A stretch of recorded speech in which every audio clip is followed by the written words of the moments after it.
વડોદરામાં મહીસાગર નદીની ઉપર આ ગંભીરા કરીને જ બ્રિજ આવેલો છે જે તૂટી ગયો છે.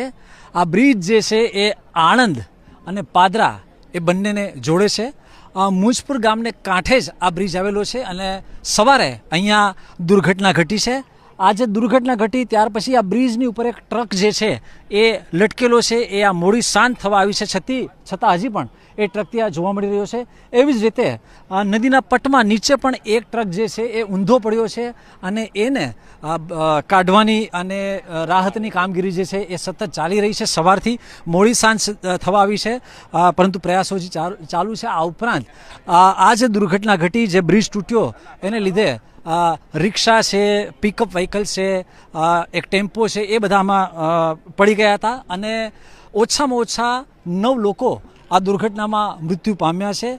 કેટલાક ઘાયલ થયા છે. એમને નજીકની જે હોસ્પિટલ છે ત્યાં લઈ જવામાં આવ્યા છે અને જે મૃતક છે એમના માટે, એમના પરિવારજનો માટે 4 લાખની સહાય રાજ્ય સરકારે જાહેર કરી છે અને જે ઇજાગ્રસ્ત છે એમના માટે 50,000 સહાય જાહેર કરી છે.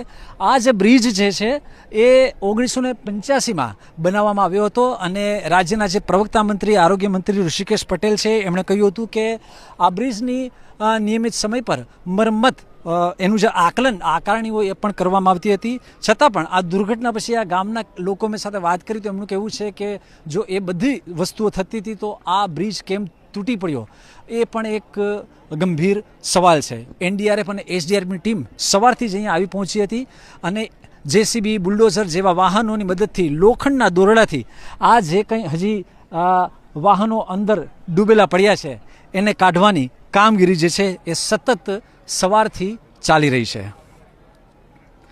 તેજસ વૈદ્ય, મુજપર ગામ, વડોદરા.